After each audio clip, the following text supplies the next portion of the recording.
بسم اللہ الرحمن الرحیم۔ کھینچ ڈراپ ہونے کے بعد نسیم شاہ نے اپنے آپ کو سزا دی، وہ کیا سزا ہے؟ السلام علیکم دوستو، آج کی زیر نظر ویڈیو میں آپ بھائیوں کو اسی بارے میں بتائیں گے، مگر مزید تفصیلات کی طرف بڑھنے سے پہلے اس ویڈیو کو لائک کریں اور کمنٹ سیکشن میں آپ بھائی اس اپڈیٹ کے متعلق اپنی رائے کا اظہار ضرور کریں۔ قومی ٹیم کے نوجوان فاسٹ بالر نسیم شاہ نے کھینچ چھوڑنے پر خود کو سزا دی، جس کی ویڈیو منظر عام پر آ گئی ہے۔ تفصیلات کے مطابق قومی ٹیم کے نوجوان فاسٹ بالر نسیم شاہ بالنگ اور فیلڈنگ میں بہتری لانے کے لیے national high performance centre NHPC میں ٹرینر کے ساتھ بھرپور پریکٹس کر رہے ہیں۔ ٹریننگ سیشن کے دوران نسیم شاہ کیچنگ پریکٹس کر رہے تھے، اس موقع پر ان سے کیچ ڈراپ ہوا تھا۔ انہوں نے خود کو ہی سزا دینے کا فیصلہ کیا۔ ذرائع کے مطابق نسیم شاہ نے ایک کیچ چھوڑنے پر 15 پش اپ لگائے۔ واضح ہے کہ 18 سالہ فاسٹ بالر نسیم شاہ خاطر خواہ کارکردگی نہ دکھانے کے سبب قومی ٹیم سے باہر ہے اور وہ بالنگ اور فیلڈنگ میں بہتری لانے کے لیے نیشنل ہائی پرفارمنس سینٹر میں بھرپور ٹریننگ کر رہے ہیں۔ نسیم شاہ نے 2019 میں آسٹریلیا کے خلاف ڈیبیو کیا تھا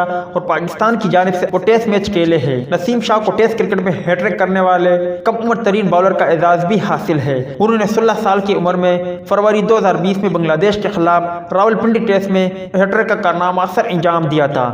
امید ہے دوستوں کہ آج کے مختصر ویڈیو بھی آپ بھائیوں کو پسند آئی ہوگی۔ ملتا ہے کسی نیکسٹ ویڈیو میں، تب تک کے لیے اجازت دیجیے۔ اللہ حافظ۔